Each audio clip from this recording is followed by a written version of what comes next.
फ़लस्तीन की जो सूरत हाल है पिछले एक रोज़ के अंदर जो मगरबी किनारा है वहाँ पे घरों को मिस्मार कर दिया गया है। बच्चे जो हैं सबसे ज़्यादा तकलीफ़ उठा रहे हैं। फ़लस्तीन का मसला तमाम मसाइल से बड़ा मसला है। लोग अजीब ये बात कहते हैं ईरान का ज़ख्म नहीं जा रहा, उसको जो शाम में धचका लगा है, उस जुलानी ने उनको उनका गेम ख़त्म कर दिया। ये सब ऐसी कहानियाँ हैं जो कम पढ़े लिखे लोग हैं या जिनको बैनुल-अक़वामी सियासत का नहीं पता है, वो इस तरह की बातें करते हैं। ईरान को किस बात का ज़ख्म है? ईरान 1979 से अमेरिका से लड़ रहा है। शाम का जुलानी उसके सामने क्या चीज़ है? पपेट क्या चीज़ है? ईरान इन पपेटों के बाप से लड़ रहा है।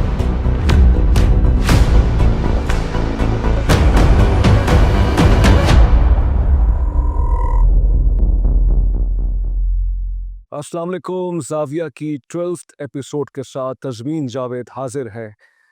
यकीन ही नहीं आ रहा है कि 3 माह हो गए आज और ये सफ़र जो है ये धीरे-धीरे आप तक सनद इसकी कबूलियत की हमें मिल रही है।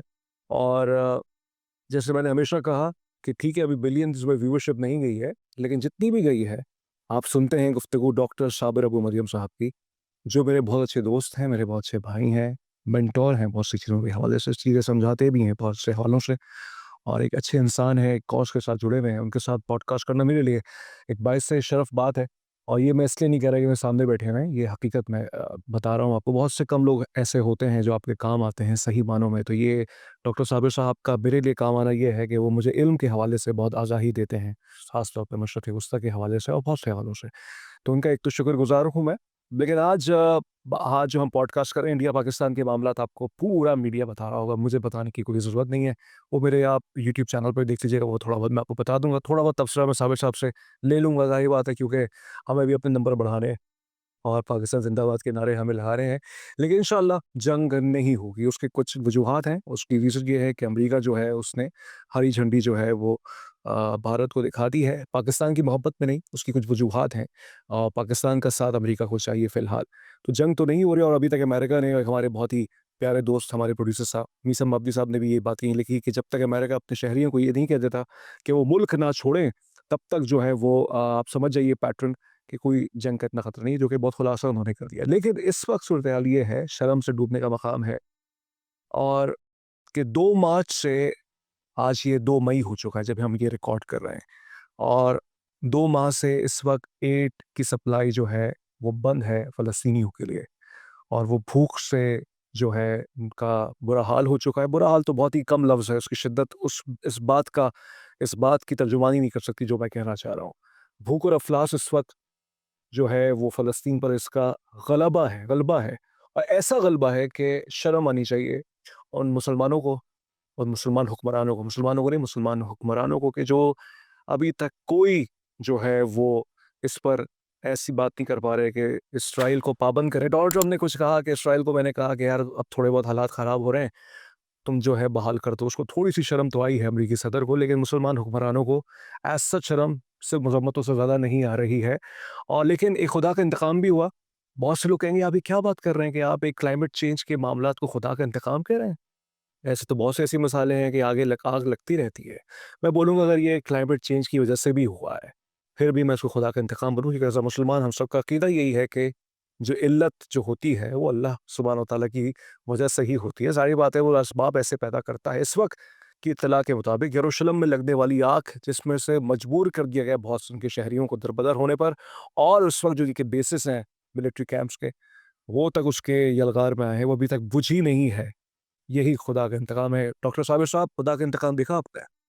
जी, बिल्कुल, बिस्मिल्लाहिर्रहमानिर्रहीम। सही कह रहे थे आप कि जो गासिब सेहूनी रियासत है इसराइल मक़बूज़ा फ़लस्तीन, वहाँ पर एक जो आग की जो इस वक़्त सूरत हाल है वो बेकाबू हो चुकी है। जो मेरे पास इत्तलात हैं कि 13% से ज़्यादा ज़मीनी रकबा जो है वो जलकर ख़ाक हो चुका है और मज़ीद अभी उस आग पर काबू नहीं पाया गया। 4-5 मुल्कों से भी उन्होंने इमदाद मांगी है, लेकिन वो इमदाद नाकाफ़ी। अब अच्छा, यहाँ पर एक सवाल ये उठता है, पाकिस्तान में बहुत लोग कहते हैं कि बड़े-बड़े सहाफ़ी भी हैं, बड़े दानिश्वर हैं और वो कहते हैं अक्सर कि इसराइल तो बड़ी टेक्नोलॉजी है, इसराइल के पास सब कुछ है। इसराइल मसलन सिर्फ़ उसको खुदा नहीं कहते, बाकी सब कुछ कहते हैं और हमें कहते हैं पाकिस्तानियों को कि भई इसराइल से हमें दोस्ती बनानी चाहिए, इसराइल के साथ करना चाहिए क्योंकि उसके पास ये सब कुछ है।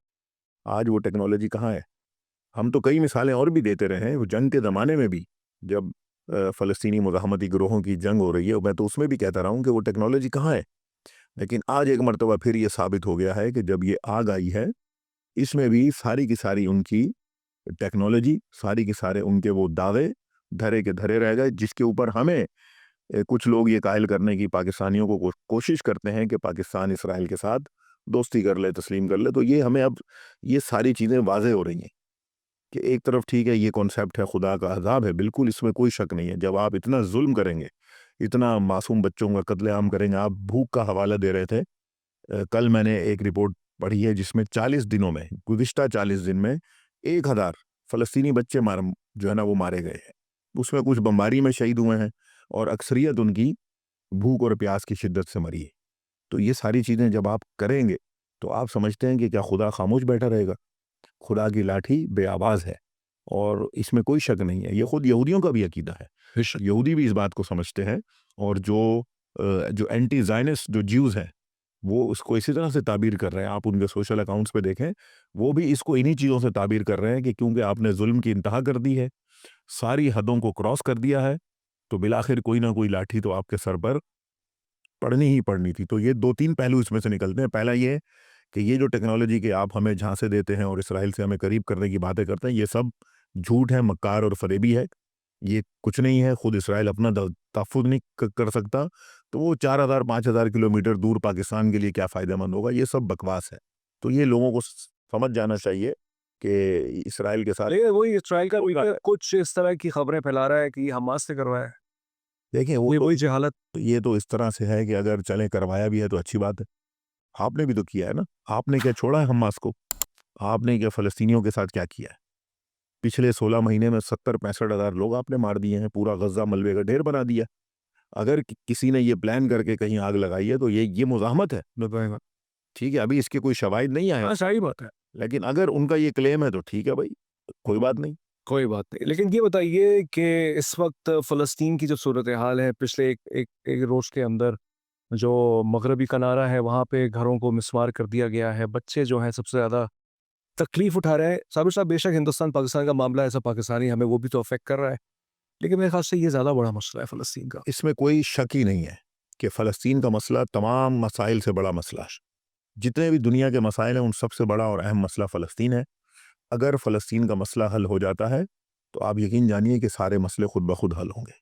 ये सारे मसाइल जुड़े हुए हैं फ़लस्तीन के मसले के साथ, क्योंकि असल जो मसाइल की जड़ है, वो अमरीकी साम्राज्य है, इस्तेमार है और उसकी ये नाजायज़ औलाद इसराइल है, जो पूरे एशिया के अंदर बल्कि पूरी दुनिया में अमन के लिए ख़तरा बनी हुई है। ठीक है, इसमें कोई शक नहीं है। और शक की ज़्यादा आपने बात की कि ये मसला हल हो जाएगा जब ये पहलगाम का वाक़या हुआ, तो बेंयामिन नेतन्याहू, पर सही दफ़ा इनका तलफ़्फ़ुज़ मुझे सही किसी ने किया तस्हीह की। इनका नाम बेंयामिन नेतन्याहू है, इस मलऊन का। इसने मोदी से जब इज़हार ताज़ियत की इस हवाले से, तो ये कहा कि इस्लामिक टेररिज़्म की वजह से होने वाली अमवात पर हमें बहुत अफ़सोस है। इसने वही पत्ता खेला अपना। देखिए, वो आइडियोलॉजी के ख़िलाफ़ है। मैं तो पहले दिन से ये कहता हूँ, ये इस्लामिक टेररिज़्म वो लफ्ज़ क्यों इस्तेमाल करते हैं? वो इसलिए कि इस्लाम को दहशतगर्दी के साथ वो लेबल करते हैं और पाकिस्तान क्योंकि आइडियोलॉजिकल बुनियाद पे बना हुआ है, इस्लाम की थ्योरी के ऊपर बना है ना, दो कौमी नज़रिया क्या है? तो लिहाजा वो हमारे नज़रिए पर अटैक करते हैं। जब वो कहते हैं इस्लामिक टेररिज़्म, वो पाकिस्तान के वो नज़रिए पर अटैक करते हैं।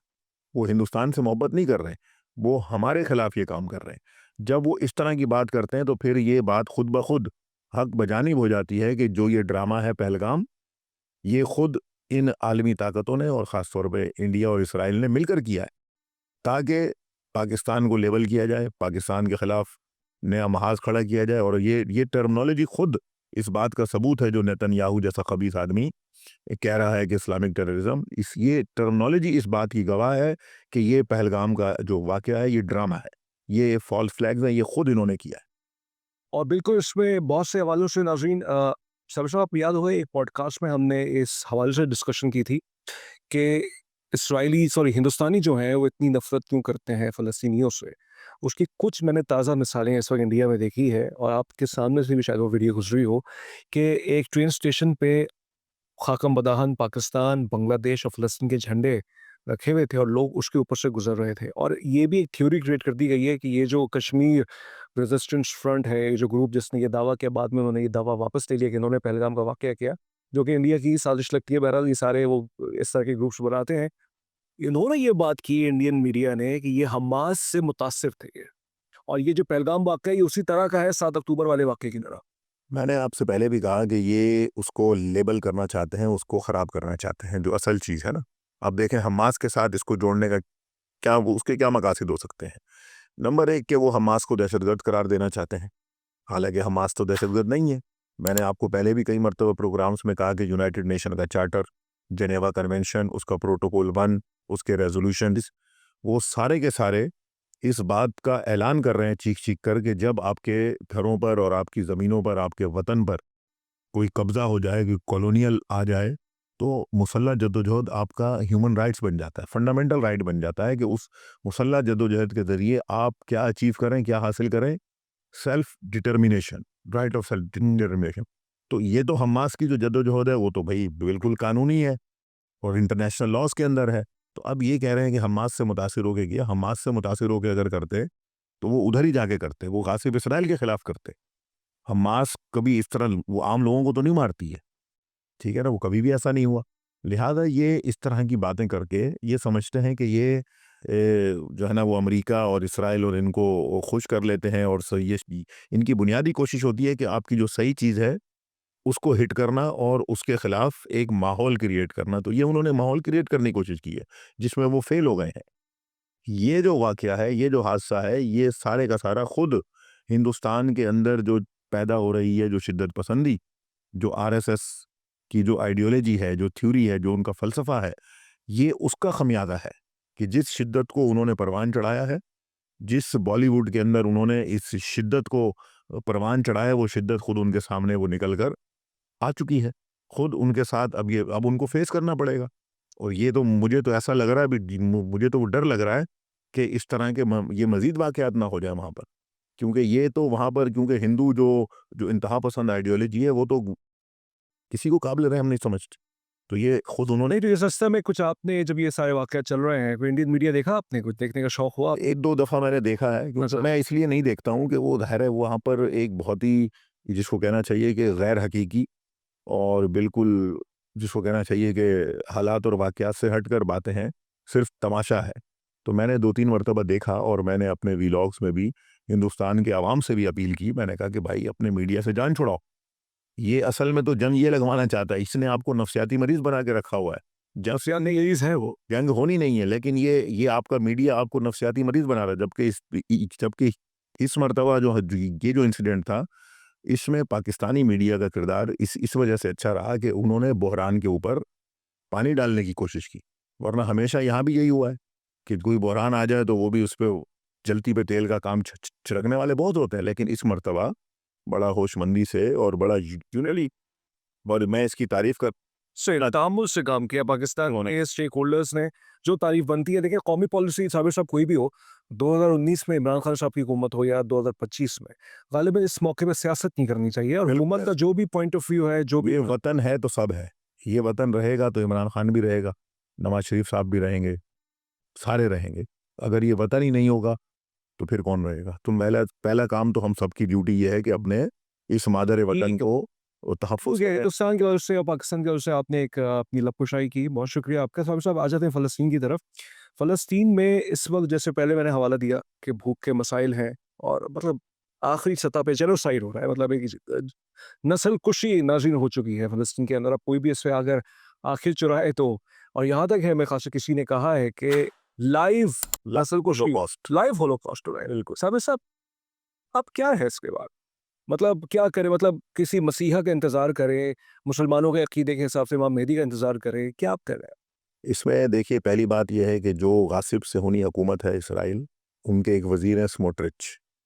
स्मोट्रिच ने अभी कल ही बयान दिया है, उन्होंने कहा है कि हमास को ख़त्म करना है, गज़ा को खाली करना है। अब उनका जो फ़ोकस है वो क्या है? गज़ा को खाली करना। उसके लिए पहला टूल उन्होंने इस्तेमाल किया, पूरी जंग लगाई, सब कुछ किया, नाकाम हो गए। अब दोबारा इस मकसद के लिए वो क्या कर रहे हैं? भूख को, यानी भूख को हथियार बनाकर इस्तेमाल कर रहे हैं, और फ़लस्तीनियों से ये कहा जा रहा है कि आप ये गज़ा छोड़ के बाहर निकल जाएँ, आप फला मकाम पे चले जाए, हम आपको खाना पीना, यानी इसराइली फ़ौज देगी खाना पीना। अगर आप वाक़ईन इतने इंसान दोस्त हैं, तो भाई अभी क्यों नहीं दे रहे जब लोग भूख से मर रहे हैं? आप लोग कह रहे हैं यहाँ से वहाँ चले जाओ तो देंगे, यहाँ बैठे रहोगे तो नहीं देंगे, ये शैतानियत है। लेकिन इसमें भी वो नाकाम हो रहे हैं क्योंकि गज़्ज़ा के लोग जाने को तैयार नहीं है। वो फ़लस्तीनी मुज़ाहमत के साथ डट के खड़े हैं। अब होगा क्या फ्यूचर जो आप कह रहे हैं क्या होगा? देखें, मसीहा तो एक आना है कि जिस तरफ आपने इशारा किया है कि जो मुसलमानों का एक अकीदा है कि हज़रत इमाम मेहदी तशरीफ़ लाएँगे, देखिए वो तो होना है। लेकिन इस आसरे पर हम छोड़ के बैठ नहीं सकते कि वो आएँगे तो ठीक करेंगे। हमने भी तो कोई काम करना है। ये तो कोई हम नहीं कह सकते लोगों को कि भाई बस ठीक है जो हो गया अभी बैठ जाओ, बहुत मार खा ली, बहुत मार लिया या बहुत कुछ हो गया, अभी इंतज़ार करो कि इमाम मेहदी आएँगे। नहीं, इमाम मेहदी ने आना है, ये तकदीर इलाही है कि उन्होंने आना ही आना है।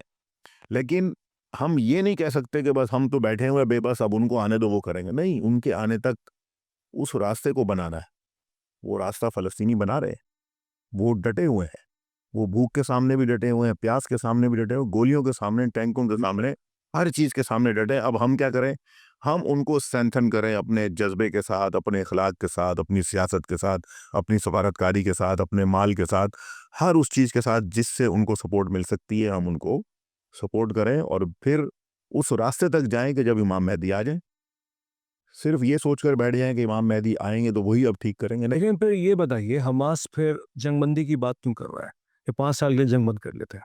हमास इसलिए जंगबंदी की बात कर रहे हैं क्योंकि देखें एक फ़ॉर्मूला पिछले साल से, जुलाई से तकरीबन डिस्कशन में है और एक मर्तबा उसकी जो है वो इम्प्लीमेंटेशन हुई है, उसकी फिर वायलेशन की है इसराइल ने। तो वो इसलिए कह रहे हैं कि अगर ये जंगबंदी चाहते हैं गासिब से रियासत इसराइल, तो ठीक है जंगबंदी करें, हम इनके कैदी छोड़ते हैं, जो हमारी डील है ये हमारे कैदी छोड़ें। 7 अक्टूबर 2023 का एक ही मकसद था, अपने कैदी छुड़ाना। कैदी छुड़वाने के लिए तैयार बैठे हुए वो कहते इस वक़्त सारे इसराइली कैदी छोड़ गए हैं क्या? नहीं, अभी इनके पास है। वो चाहते हैं कि आप हमारे जो रिमेनिंग है वो भी दे दें, अपने रिमेनिंग भी ले लें। ओके। तो इस पर अब गासिब आप देखें, अगर जो इसराइली मीडिया है, सहूनी मीडिया को आप देखें, वहाँ अभी कैदियों की बात नहीं हो रही। अब उन्होंने कैदियों को फरामोश कर दिया और ख़ुद सदर इसहाक हरज़ोग और नेतन्याहू के दरमियान इस बात पे लड़ाई चल रही है कि वो एक दूसरे को तनकीद का निशाना, लेकिन साहब साहब एक और हवाला भी है। क्योंकि नेतन्याहू अभी कैदियों की बात ही नहीं कर रहा। कतर ने शायद कहीं ये बात की है कि नेतन्याहू चाहता है कि इसराइली कैदी मर जाए। यही चाहता है वो यही चाहता है कि वो मर जाए। अब वो सिर्फ अगले प्रोजेक्ट पर है। वो कहता है कि बस ठीक है, इसराइली कैदी मरते हैं मरे, हमने गज़ा खाली कराना है, पूरे फ़लस्तीन पे कब्जा करना है। तो हमास भी ये जान गई, अगर हमास 5 साल के मुआहदे की बात कर रही है तो ये इसलिए है कि भाई जंगबंदी होनी चाहिए, ताकि जो बात हुई है ठीक है, जंगबंदी हो, 5 साल में इनको भी रीबिल्ड होने का मौका मिलेगा, उधर कुछ और भी डेवलपमेंट। साहब साहब अगर यही सब कुछ करना था तो 7 अक्टूबर करने की क्या ज़रूरत? नहीं तो कैदी तो अपने छुड़वाए ना उन्होंने। नहीं, जैसे जंग बंदी की वो बात कर रहे हैं, क्योंकि देखिए बात ये जंगबंदी की बात हमास कोई उनसे भीख तो नहीं मांगती। नहीं सर, मेरी बात तो सुनिए ना। जो लोग ये बात कहते हैं कि मतलब हमास का मिशन तो यही था ना कि इसराइल को, गासिब रियासत को यहाँ से निकाला जाए किसी भी तरह नहीं, से। ये मिशन नहीं था। ये जो भी ये बात बता रहा है वो गलत बयानी कर रहा है। कहीं पर भी अगर ऐसे कोई आपने किसी मीडिया पे सुना है या किया है, देखिए 7 अक्टूबर का बुनियादी मकसद ये था कि गज़ा से गासिब रियासत इसराइल को एक कदम पीछे ढकेलना। किस सेंस में कि इसराइल एक बड़े हमले की प्लानिंग कर रहा था जिसमें यही मकसद था, गज़ा को खाली करना। अगर इनके हमले के बगैर, इनके जवाबी कार्रवाई के बगैर जो 7 अक्टूबर को हुई अगर ना होती, तो इसराइल अब तक वो गज़ा को खाली कर चुका होता। अगर उसको रेजिस्टेंस का सामना ना होता, तो गज़ा को चंद महीनों में इसराइल क्या करता, खाली कर देता। बहुत बड़े पैमाने पे हमला करता, एक बड़ी जंग छेड़ता, वो एक तरफ़ा होती। लेकिन इन्होंने क्या किया, इन्होंने जो अटेम्प्ट किया था 7 अक्टूबर को, वो इसराइल को एक कदम पीछे ले गया। ये कामयाबी है। इसराइल को ये नहीं कहा था उन्होंने हम नाबूद कर देंगे आज, नहीं। उन्होंने कहा था कि हम ये कर रहे हैं, इसका मकसद ये है कि इससे पहले वो करे हम कर देंगे, ताकि हमें तो यानी ये देखिए मरना उसमें भी था। उसमें शायद 60 नहीं मरते, 1 लाख से ऊपर मारे जाते। लेकिन इसमें क्या हुआ, इसमें शहादतें हुई, लेकिन इसराइल भी बैकफुट पे गया। लेकिन इसका मतलब फिर ये हुआ साबिर साहब कि हमास कहीं न कहीं इस बात पे आमादा है या आमादा था कि यही 2 रियासती हल होना चाहिए। नहीं, 2 रियासती हल कि इसका मतलब तो ये निकल रहा है नहीं, उन्होंने नहीं की बात, मतलब लेकिन नहीं अगर निकल रहा। मतलब तो ये है कि देखें वो आज भी उस बात पे कायम बैठे हुए हैं कि पूरा फ़लस्तीन फ़लस्तीनियों का। वो तो ये बात ही नहीं कह रहे 2 रिया, वो कह रहे हैं कि वो बात नहीं कर रहे, लेकिन उनकी समझ तो है ना कि यही हल है फिर इसका। नहीं, ये हल तो खुद इसराइल भी नहीं चाहता, अब तो नहीं चाह रहा, खुद अब तो फ़लस्तीनी भी नहीं चाहते। ना ही हमास चाहती है।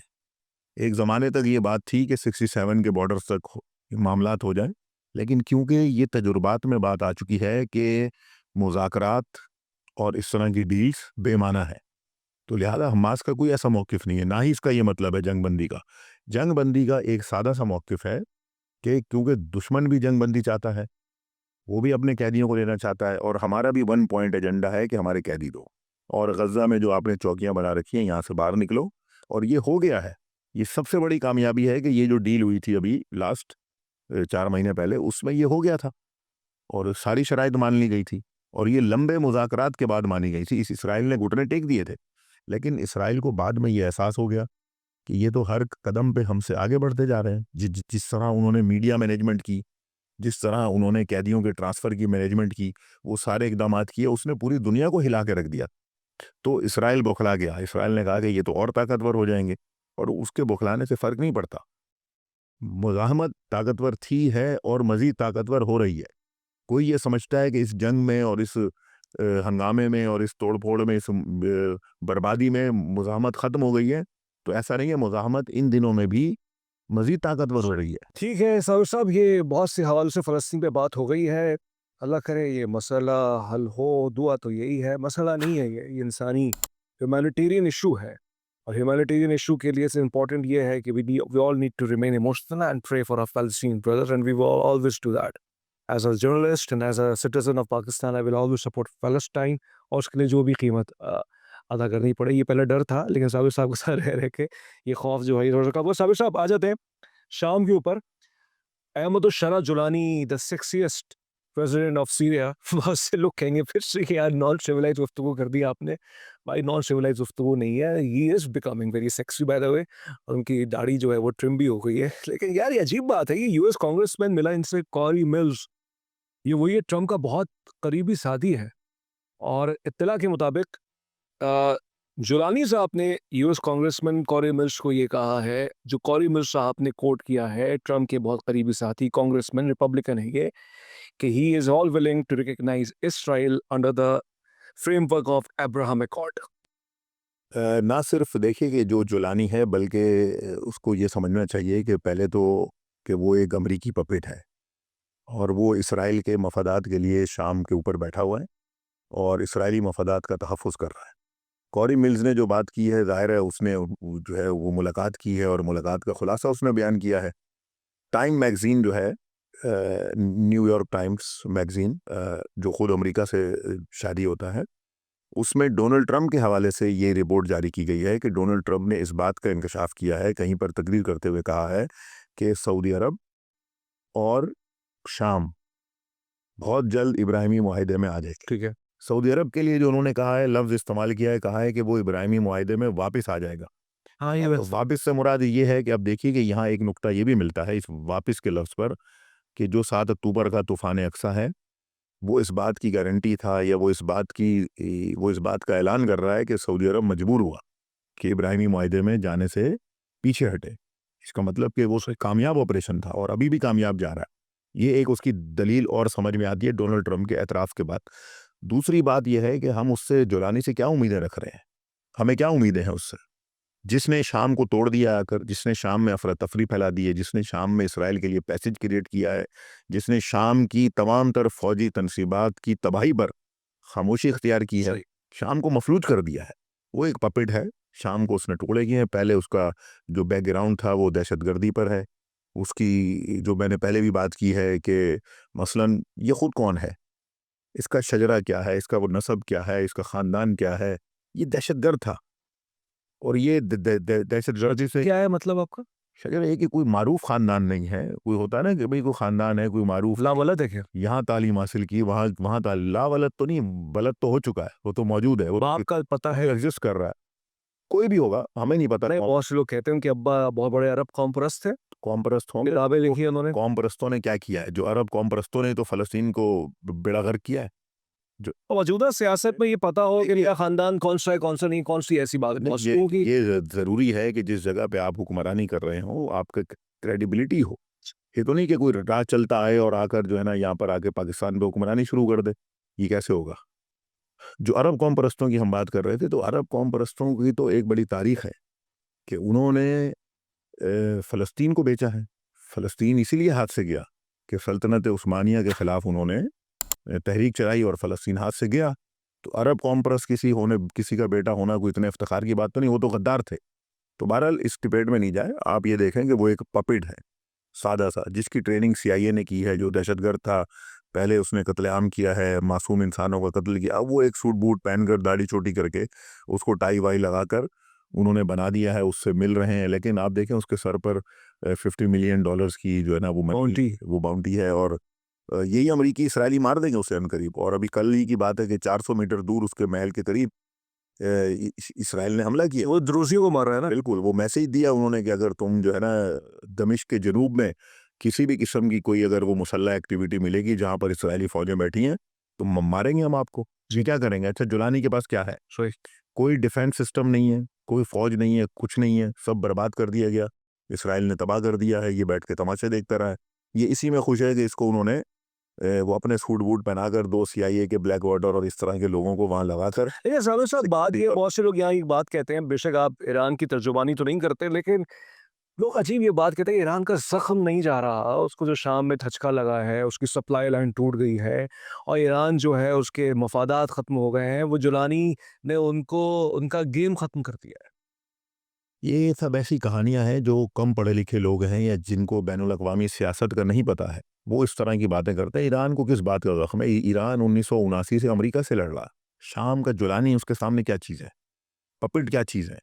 ईरान इन पपेटों के बाप से लड़ रहा है, यानी अमेरिका से लड़ रहा है। 79 से लेकर अब तक अमेरिका कुछ नहीं बिगाड़ सका, और अभी भी जो मुज़ाकरात कर रहा है वो ईरान की शराइत के मुताबिक हो रहे हैं, अमेरिका की मर्जी के मुताबिक नहीं हो रहे। और उसमें पॉज आ गया है, अमेरिका ने फिर वही कर दिया है, पाबंदियां लगा दी हैं फिर दोबारा, मुज़ाकरात तातुल का शिकार हो गए हैं। तो ईरान कोई भीख तो नहीं मांग रहा उनसे मुज़ाकरात। लेकिन इसी अमेरिका ने इसराइल को रोका कि वो ईरान पर कोई हमला नहीं करे। यही अमेरिका इसराइल के पैगामात ईरान को दे रहा है इन मुज़ाकरात के अंदर ही, वो ईरान नहीं मान रहा। ये अमेरिका है ना, आप अमेरिका को अगर ये समझते हैं कि अमेरिका बड़ी ताकत है, अमेरिका इसराइल के पैगामात दे रहा है, वो ईरान नहीं मान रहा। तो ईरान बहुत ऊपर है, ईरान अमेरिका को डील कर रहा है, जो इन सारे दहशतगर्दों का बात है। सही। तो ईरान से ये कहना है कि ईरान का ज़ख्म या ईरान पर, ईरान तो सूडान पहुंच गया है, सूडान जहाँ किसी की सोच नहीं है, वो सरहदों को चीर कर, समंदरों और किसका सपोर्ट कर रहा है? Paramilitary forces. समंदरों को चीर कर वो हुकूमत की सपोर्ट कर। अच्छा, वहाँ क्योंकि पैरामिलिट्री फोर्सेस को तो यूएई सपोर्ट कर बिल्कुल, रहा है। वो तो अब तो जो पैरामिलिट्री फोर्सेस थी जो UAE के दहशतगर्द ग्रुप से, वो सारे वहाँ पे फारिग कर दिए गए हैं। अब तो सारा कंट्रोल गवर्नमेंट की फोर्सेस के पास है और ईरान वहाँ पर उनको असिस्ट कर रहा है। इस असिस्टेंस के अंदर पूरी जो पोर्ट है वहाँ पर, जो समुद्री रास्ते हैं जो बहरी अहमर से गुजर रहे हैं, वहाँ पर बैठ गया ईरान जाके। सामने जबूती है, यहाँ यमन है, उधर वो मिस्र है। तो ईरान की जो उड़ान है वो जुलानी और इन जैसे लोगों से बहुत ऊपर है। तो ये जो लोग बैनुल अक़वामी सियासत समझते हैं, जिन्होंने पढ़ी है, जो बैनुल अक़वामी हालात पे देख रहे हैं, हाँ। वो बड़ी अच्छी तरह समझते हैं कि ईरान की सियासत क्या है और बाकी लोगों की क्या है। तो ये कहना बेजा है कि शाम में जुलानी के आने से कोई ईरान को कोई मसला है, ईरान को कोई मसला नहीं है। अच्छा, ईरान को कोई मसला नहीं है, लेकिन मुझे ये बताइए कि जुलानी साहब के हवाले से आपने भी कभी मेंशन की है ये बात, ये सऊदी अरब की इनकी विलादत है जो हमें मिलता है कि वहाँ के नेशनल हैं ये, और इस वक्त जो है वो बाकायदा सदर बने हुए हैं शाम के। तो ये किस आईनी शिक के हिसाब से वो वहाँ के सदर बन गए? नंबर एक, 2003 में आपको भी पता होगा, बाय द वे मैं आपको ये पता चली, जो कॉली मिल्स साहब हैं ये इराक में जब 2003 में जब सद्दाम की हुकूमत गिराई गई थी, तो ये स्नाइपर के तौर पे वहाँ पे काम कर रहे थे। और ये वही वक्त है कि जब जिलानी साहब ने अलकायदा ज्वाइन करके इराक के अंदर आके अपनी दहशतगर्दी के मामला शुरू किए, और 2006 तक वहाँ पूरा इन्होंने नेटवर्क चलाया अलकायदा का। इनको गिरफ्तार करता है अमरीका 2006 में, और इंटरेस्टिंगली सब चीज़ें उस हिस्सा है रिकॉर्ड का, 2011 में जब इनको छोड़ा गया तो उसी वक्त अरब बहार शुरू हो गई।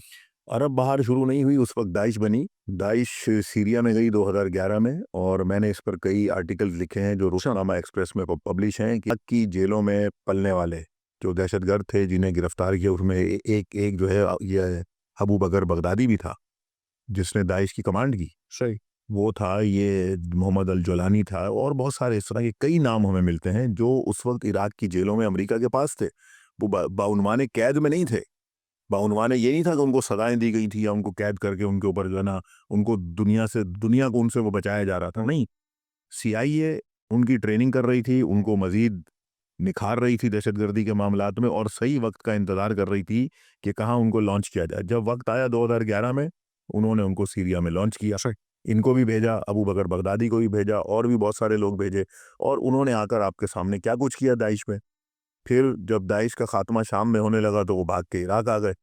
इराक में फिर उनसे जंग हुई, फिर इराक में इनका खात्मा किया, बहुत सारे लोग मारे गए। ये बच गया, इसने पनाह ले ली, जो मुआहदा हुआ था शाम की हुकूमत के साथ, उसमें ये हलब चला गया। फिर हलब में रहा 4-5 साल। हलब में रहने के बाद फिर इसको तुर्की ने सपोर्ट की, अमेरिका ने सपोर्ट की और फिर इसने एक नई तहरीक के साथ, इसने नए ग्रुप्स के साथ, जिसको HTS कहा जा रहा है, ये तो फिर उसके साथ उसने खड़े होके एक मरतबा फिर दहशतगर्दाना कार्रवाइयाँ शुरू की और शाम को मफलूज किया गया इंटरनेशनल इन्वॉल्वमेंट के साथ। और फिर शाम की सूरत हाल आपके शाम सामने। की सूरत हाल सामने है। लेकिन ये बताइएगा साबिर साहब कि यही अमेरिका जिसने 1978-79 में शाम पर पाबंदी लगाई, अभी भी पाबंदियां हैं बहुत से हवालों से, लेकिन कुछ रिलीफ दिया है। खबर ये है कि कतर ने जॉर्डन के जरिए अमेरिका के ही कहने पर गालिबन शाम तक गैस बहाल कर दी है। इसकी दो वजह है। पहली वजह यह है कि अमेरिका ने इनको कहा है, ज़ाहिर है कतर उनका अलाय है और कतर और सऊदी अरब और दीगर जो जो ये जो अरब ममालिक हैं, इनको ख़तरा है। ये आजकल बहुत परेशान है। शाम की जिस दिन से सूरत हाल दहशतगर्दों के कंट्रोल में आई है तो सारे अरब ममालिक परेशान हैं। उनको ये ख़तरा है कि कल को ऐसा ही कोई जुलानी हमारे अंदर से पैदा होके अमेरिका हमारे ऊपर न बिठा दे, हमारा तख्त ताज ख़त्म ना कर दिया जाए। तो वो इस ख़तरे की वजह से वो मजबूर हैं, वो गैस दे रहे हैं और अच्छी बात है अगर दे रहे हैं।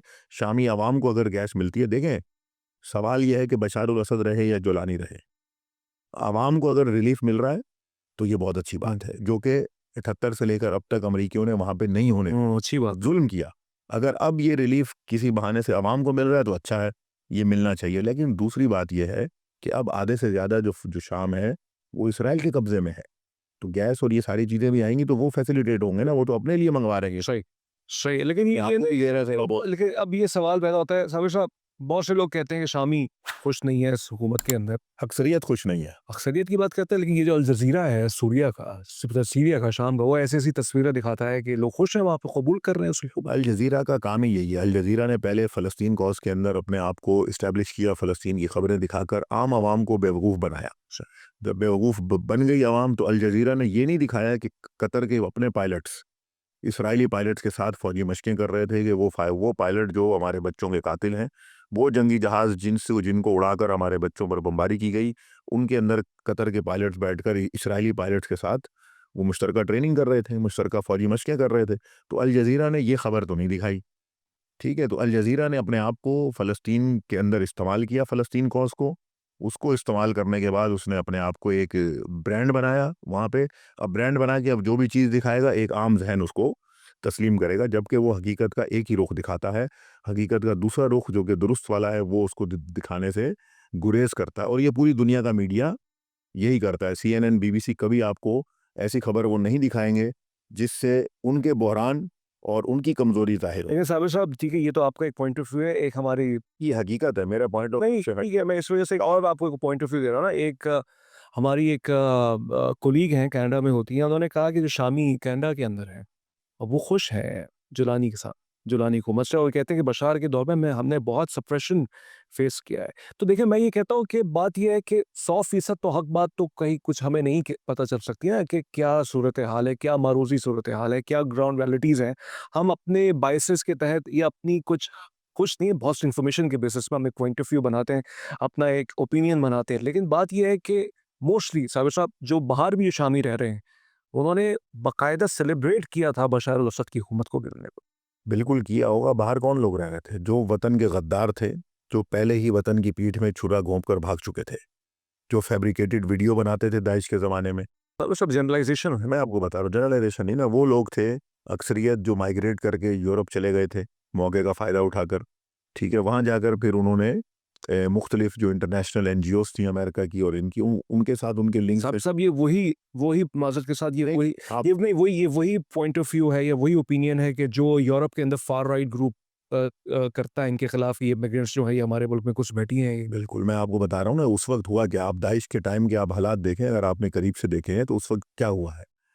झूठी तस्वीरें, झूठी खबरें बनाई गईं हत्ता के धमाके की पूरी एक्टिंग वीडियो शूट की जाती थी एक बम ब्लास्ट करने की, एक कार में बम ब्लास्ट करना है, ऐसी दर्जनों वीडियोस थी कि लोगों को जमा किया जाता था। ठीक है, ये हुआ है, घर पे उनको ये भी हुआ। उनको दिखाया जाता था, वो मर गए, थोड़ी देर बाद वो उड़ जाते थे। लेकिन साहब फिर वो मुल्क से बाहर चले जाते आपके ज़हन में तो है थे। मैं आपको बताऊं, मैं जो बात कंप्लीट कर रहा हूँ ना, वो ये है कि जो मुल्क से बाहर बैठे हैं सीरियंस, इसी तरह जो मुल्क के अंदर बैठे हैं, मुफ्ती आजम सीरिया बदरुद्दीन अल हसून सबसे टॉप मुफ्ती है ना, वो अलवी है अहले सुन्नत और है, वो एक अहले सुन्नत फिरके से ताल्लुक़ रखने वाला आदमी है, उसका बशार से तो कोई लेना देना नहीं।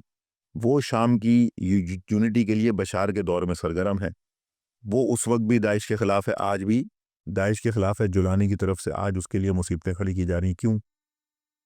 यानी ये वाले सीरियन भी तो बैठे हुए हैं ना शाम में, आप इनको क्यों नहीं दिखाते? 10 सीरियन के साथ आप वहाँ मिलते हैं तो 10 सीरियन के साथ यहाँ भी मिलना चाहिए, ये असल बात है। इस तरह बहुत सारे ही जो ईरानी हैं, एक अक्सरियत ईरानियों की है जो यूरोप में बैठी है, वो वहाँ ईरान के ख़िलाफ़ जो है ना एहतजाज करती रहती है, तो इसका मतलब है कि सारा ईरान ऐसा हो गया? सारा ईरान तो ऐसा नहीं है ना, इसी तरह सारा शाम भी, ठीक है। सारा शाम लेकिन साहब साहब जैसा आप ये कह रहे हैं कि फैब्रिकेशंस हैं जो इमिग्रेंट्स के हैं, और बहुत से हवालों से एक तस्वीर मैंने आज तक ज़हन में बसी हुई, एक बच्चा बिल्कुल, वो फैब्रिकेटेड थी साहब। नहीं साहिल में जो जी, जी, वो फैब्रिकेटेड थी। झूठी तस्वीर थी। पूरी दुनिया ने उसको वायरल किया, ये कॉग्निटिव वॉर है। आप इस बात को कायम है ये बिल्कुल वो फैब्रिकेटेड, बच्चा जिंदा था? बिल्कुल फैब्रिकेटेड। नहीं वो इसी तरह एक वो बच्चा जिंदा था। थी बिल्कुल एक और और हमारे में एआई नहीं था, आर्टिफिशियल इंटेलिजेंस नहीं बिल्कुल था उस वक्त एआई, किसने कहा आपको नहीं था? एआई का वो इब्तदाई ज़माना था। एआई। हम आशना नहीं थे पाकिस्तान में, मैं आपको अच्छा। बताता हूँ, मैंने एआई की टर्मिनोलॉजी पहली मर्तबा 2016 में सुनी। अच्छा। यहाँ कब सुनी गई? अच्छा। आप मुझे बताएं पाकिस्तान में 2020 कब सुनी? 22 में 21-22 में सुना। मैंने 16-17 में सुनी। नहीं देखें सर, मुझे किसी ने कहा कि आर्टिफिशियल इंटेलिजेंस आ रही है और ये साहब देखिए वो तो ठीक है, एआई टेक्नोलॉजी के हवाले से बातें तो हमेशा से रही हैं, 10 सालों में रही हैं, लेकिन उसकी इम्प्लीमेंटेशन पिछले 2-3 सालों में बढ़ी है ना। नहीं, वो अब बढ़ गई होगी इम्कान, क्योंकि अब एक बिल्कुल हर हाथ में आ गई। अब उन्होंने आपके लिए एप्लीकेशन बना दी हैं, अब उन्होंने टूल्स बना दिए आपके लिए, अब उन्होंने उनको प्रॉपर एक घर-घर पहुँचा दी है। पहले उन्होंने घर-घर नहीं पहुँचाई थी, पहले रियासतों के पास थी, चंद, सबके पास नहीं थी। अब उन्होंने उसको आम कर दिया। जब उन्होंने सब कुछ कर लिया है, अब उन्होंने उस साबिर साहब ये तहकीक तलब बात है, ये देखना पड़ेगा। ये जो खास तौर पे ये जो बच्चे वाली इसी बात, तरह एक बच्चा नहीं, कई बच्चों की इस तरह की तस्वीरें और भी आई थी, जिनको वो व्हाइट हेलमेट्स बड़े मशहूर थे, उनके बारे में आप स्टडी करें, ये सारे 2 नंबर फैब्रिकेटेड लोग थे सारे। ये झूठी स्टोरीज़ बनाते थे। शामी लोगों का कत्लेआम हुआ तो लाशें कहाँ गई उनकी? वो कब्रें कहाँ चली गईं? वो तो कहते हैं कि मास ग्रेव्स हैं। कुछ भी नहीं है, कौन-सी मैस ग्रेव? आज क्यों नहीं निकालता जुलानी? मैस ग्रेव खोद देना। तो हो सकता है, जुलानी की हो हुकूमत है। सकता है लोकेशन ना पता हो। नहीं, नहीं, नहीं, लोकेशन कैसे नहीं पता होगा? ये कैसे हो सकता है? कितना बड़ा शाम है? अब तो सारा शाम उसके साथ है। जाके ढूँढ ले। एक लोकेशन तो मिल ही सकती है ना। कंटेंशियस बात है ये कोई। हाँ, एक लोकेशन तो मिल ही सकती है ना, 100 नहीं मिलेंगी, एक तो मिल सकती है। देखिए साबिर साहब ये जो इतनी हिजरतें हुई हैं, 10 लाख लोगों ने जो 10 लाख लोगों ने जो हिजरत की है, हिजरत होना एक अलग बात है। सर मैं आपसे उनको उनको बेदखल किया गया है, जंगी हालात में उनको बेदखल किया। मैं ये नहीं कह रहा किसने किया, बशार ने किया, उस वक्त की दाइश ने किया। निकले तो है ना वो अपने घर से, उसमें से 10 लाख में से 6 लाख तो कुछ ना कुछ अपने सिक्योर फ्यूचर के लिए निकले हुए हैं, तो गद्दार वतन तो नहीं हो सकते बिल्कुल, वो। वो जंग की वजह से निकले और वो गए, लेकिन उनमें अक्सरियत जो गई, वो ऐसे लोगों की थी जो वहाँ से जान छुड़ाकर जाना चाहती थी। को मौका मिल गया और वहाँ से ग्रीन सिग्नल मिल रहे थे। यूरोप में क्यों एक्सेप्ट किया उस वक़्त? दूसरी जगहों पे क्यों नहीं गए वो? वो मखसूस 2-3 जगहों पर क्यों गए? क्योंकि वहाँ पहले से माहौल साज़गार था। ये तो नहीं था कि मतलब हाथ-साथ ही हो रहा था सब कुछ। आप और मैं क्यों नहीं चले जाते वो किसी हिजरत में? हम तो मेरे ख्याल से अगर मुझ पे इस तरह के हालात नाफिज किए जाएंगे तो मैं हिजरत के लिए तो मतलब हकदार होऊंगा। हिजरत करना कोई गलत चीज़ तो नहीं है। मैं जो बात कह रहा हूँ कि क्यों मखसूस ममालिक ने उनको बुलाया? वो तो कह रहे हैं घुस बैठी है ये। वो अब कह रहे हैं। वो तो फार राइट ग्रुप वहाँ जर्मनी के बना हुआ है ना। नहीं, नहीं, नहीं, ऐसा नहीं है, वो अब कह रहे हैं। पहले वो ये नहीं कहते थे। पहले वो ये कहते थे, आप थोड़ा हिस्ट्री को देखें जाकर, 2011 से 20 तक के जो हालात हैं, वो बहुत सेंसिटिव हैं। उनको जाके स्टडी करेंगे तो आपको पता चलेगा कि 2011 से 20 तक उन्होंने वेलकम किया, खुद बुलाया है। लेकिन साहब साहब इसमें दो पॉइंट ऑफ व्यू से देखिए, अगर आप ये कह रहे हैं, अब कहते हैं, ये वही वाली बात है, हमने भी अफगानियों को अपने पास कबूल किया, क्या ये आपके मुल्क में जंग है? वक्त के साथ साथ ज़ाहिर बात है जब वसाइल पे कब्ज़ा होना शुरू हो जाता है या डिस्ट्रीब्यूशन में इनक्वालिटी बढ़ जाती है, गैर मुनसिफाना चीज़ें होने लग जाती हैं, तो एक एक तासुब पैदा हो जाता है कौमियत के खिलाफ। यही कुछ यूरोप के अंदर भी हुआ होगा कि शुरू में उन्होंने वेलकम किया होगा, फिर उन्होंने लगा होगा कि नहीं, ये हमारी डेमोग्राफी को, हमारी पॉपुलेशन स्ट्रक्चर को ये चैलेंज कर रहे हैं, तो लिहाजा हमें इनकी मुखालफत करनी चाहिए। तो बिल्कुल। इसके पीछे पे कोई कोई गेम तो नहीं होगा ना कि इस्टेब्लिश के वहाँ के कोई गेम होगा इसके पीछे कि सर। देखिए, गेम आप अगर ना समझें या ना समझने की कोई अगर कोई बंदा कोशिश करे तो बहुत आसान है, अगर समझने की कोशिश करे वो भी आसान है। यानी शाम पर दाइश है, शाम को खाली करना है, शाम को बिल्कुल कमज़ोर करना है, तो उसके क्या ट्रिक्स हैं? नंबर एक यही है कि वेस्टर्न कंट्रीज़ में कहा कि यहाँ के लोगों को बाहर बुला लो, लोग मजबूर हैं। लोग मजबूरी में भी आएंगे, खुशी में भी आएंगे, हर दो तरीके से आएंगे। शाम को इतना कमज़ोर कर दो कि शाम की अपनी कोई हैसियत अंदर बाकी ना रहे। दाइश 4 सालों में काम फारिग कर देगी, लेकिन सारे मंसूबे फेल हो गए क्योंकि दाइश को ही निमटा दिया गया। ये मंसूबों के साथ मंसूबे जुड़े हुए थे। ये ऐसा नहीं था कि ये नेचुरली सब कुछ हो रहा था। मसलन दाइश कोई नेचुरल नहीं आई थी। दाइश को लाने के लिए 10 साल, सुने ना आप, सुने, 10 साल मंसूबाबंदी की गई। सही है। 10 साल की मंसूबाबंदी के अंदर सिर्फ ये नहीं था कि दाइश आके छोड़ देंगे। ये भी मंसूबों में था कि उसको लड़वाएंगे कैसे, वहाँ से माइग्रेशन कैसे करवाएंगे, फ़ौज को कैसे खरीदेंगे, वहाँ पर सियासत को कैसे खरीदेंगे, मीडिया को कैसे खरीदेंगे, वहाँ पे एनजीओज़ को कैसे लाएंगे। ये सारा फॉर्मूले के अंदर था। और वही सारे वेस्टर्न कंट्रीज बाद में इसके अंदर अपना हिस्सा। लेकिन इसकी कीमत तो आवाम ने भरी है ना, कोई भी हो। गलत जाहिर है, वो तो जवाब है, इसमें तो कोई शक नहीं और है। मार्वल के साथ साथ रीजनल गेम्स में तमाम ममालिक ने एक नेगेटिव किरदार अदा किया है। मैं नाम किसी का लेना नहीं चाहता, सब ने मेरे ख्याल से अपनी नहीं, ऐसा नहीं है। जो रीजनल ममालिक हैं उन्होंने शाम को बचाया है। लुबनान की जो जो मुजाहमत है उसने भी शाम को बचाया है, कुर्बानियां दी हैं, लोगों ने अपना खून बहाया है, लोगों ने अपनी बड़ी कीमती जानों को कुर्बान किया है। लोगों की बात नहीं कर रहे हैं, हुकूमतों की बात। हुकूमतों की बात कर रहा हूँ कि देखें, ईरान वहाँ पर आया, ईरान को बुलाया गया, ईरान ने उनको बचाया आकर और बचा के ले गया, दाइश को ख़त्म कर दिया। लबनान के लोग वहाँ पर आए, इनकी दरख्वास्त पर आए, रूस वहाँ पर आया। तो ये कहना कि सबको एक ही थैली में नहीं रखा जा सकता। सऊदी अरब ने, कतर ने और मुत्तहिदा अरब अमारात ने, जॉर्डन ने, इन सब ने दाइश को फंडिंग दी, अरबों डॉलर दी। ठीक है, दिए। कोई ट्रांसपोर्टिंग दे रहा था, वो बंदे ट्रांसपोर्ट जो हो रहे थे दाइश के, वो तुर्की से हो रहे थे। जो फंडिंग आ रही थी वो सऊदी और अरब। अभी भी सऊदी अरब करते ने आए। इनके कर्जे अदा करने के लिए वर्ल्ड बैंक को वो पैसे देना शुरू कर। ये सारी चीज़ें हैं ना। बहरहाल, लेकिन ये सारे स्ट्रेटेजिक मामलात हैं, किसी को कोई जीत, दाइश को बिल्कुल हार हुई है। कासिम सुलेमानी साहब ने किरदार अदा किया, हमने इसकी तारीफ भी पहले की थी। साबिर साहब, वक्त बहुत तवील हो गया है, आखिर में यही जुलानी साहब है इस वक्त, क्योंकि आप फ़लस्तीनी कॉज से जुड़े हुए हैं। इनकी हुकूमत जो है ये मिडल ईस्ट आई कोट कर रही है, यूके बेस्ड न्यूज़ आउटलेट है। और वो जितनी वहाँ पे फ़लस्तीन के हवाले से हमदर्दियाँ, सपोर्ट के लिए एक्टिविज़्म होती है या मुसल्लह कार्रवाई करने की या मुसल्लह कोई एक्टिविज़्म होती है, उस वो उनको पकड़ रही है और उनके खिलाफ क्रैक डाउन किया हुआ है। तो ये मैं पहले दिन से मैं यही तो कह रहा हूँ कि जो इनके इक़दामात हैं वो वाज़े कर रहे हैं कि ये शाम दोस्त नहीं है, ये फ़लस्तीन दोस्त भी नहीं है। ये एक पपेट है। ये हर वो काम करते हैं जो अमेरिका इसराइल के फ़ायदे में है। पिछले दिनों 2 फ़लस्तीनी बड़े रहनुमाओं को इन्होंने गिरफ़्तार किया है, खालिद बिन खालिद और अबू यासिर को, कि जो जहाद इस्लामी से जिनका ताल्लुक़ है। और फ़लस्तीन के जो रहनुमा थे, मैं आपको बताऊँ कि पिछले दौर में उनके यहाँ पे बड़े प्रोटोकॉल्स थे। उनको बड़ा सियासी, डिप्लोमेटिक और बड़ा एक वीआईपी प्रोटोकॉल दिया जाता था। उनकी बड़ी शान थी वहाँ पर, उनके दफ़ातर थे, मराकिज़ थे और उनके साथ बहुत ही एक्स्ट्राऑर्डिनरी सलूक था जो हुकूमत का था। जिस हुकूमत के बारे में लोग कहते हैं कि लोग उससे तंग थे, वो हुकूमत वहाँ पर फ़लस्तीनियों के साथ खड़ी थी। वहाँ उस हुकूमत के होते हुए इसराइल की जुर्रत नहीं थी कि वो जोलान से उतर कर दमिश्क तक आ जाए। उस हुकूमत के होते हुए और बहुत कुछ था। लिहाजा अब ये जो 2 फ़लस्तीनियों को गिरफ़्तार किया, ये चीज़ें वाज़े हो रही हैं कि वो बिल्कुल कोई भी फ़लस्तीन की एक्टिविटी को वहाँ पे होने देना नहीं चाहते। यही कुछ और अरब मुल्कों में भी हो रहा है कि झंडा लहराने पर भी कहीं पर पाबंदी है, कहीं पर बात करने पर पाबंदी है। तो ये सारी चीज़ें अब यहाँ पर अगर आ रही हैं, तो इसका मतलब है वो नेक्सस खुला हुआ है। वो हमें पता है कि ये क्या नेक्सस है। चले, बहुत शुक्रिया डॉक्टर साहब भैया साहब। थोड़ी सी हीटेड हमारी आर्गुमेंट हुई और ज़रूरी भी होता है कि कहीं ना कहीं करना भी चाहिए। इनका एक पॉइंट ऑफ व्यू है, मेरा एक पर्सपेक्टिव है और ज़रूरी था कि इस तरह के लेके जाए। और बहुत से हवालों से मैं खुलासा ये करना चाहूँगा, 12th एपिसोड हो गया जावी कि इंशाल्लाह इसको आगे भी लेके चलेंगे कि सच क्या है वो इस वक्त इल्यूसिव है और एक कैजुअलिटी बन चुका है। पता नहीं है, मतलब 100% सच क्या है। हर किसी ने अपने पसंदीदा सच को अपनाया हुआ है स्ट्रेटेजिक मामलात के तहत।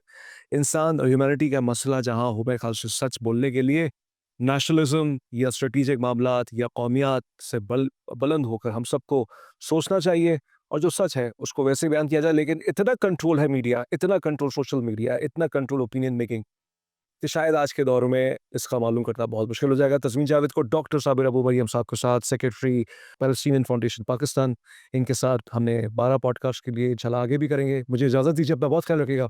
अल्लाह हाफ़िज़।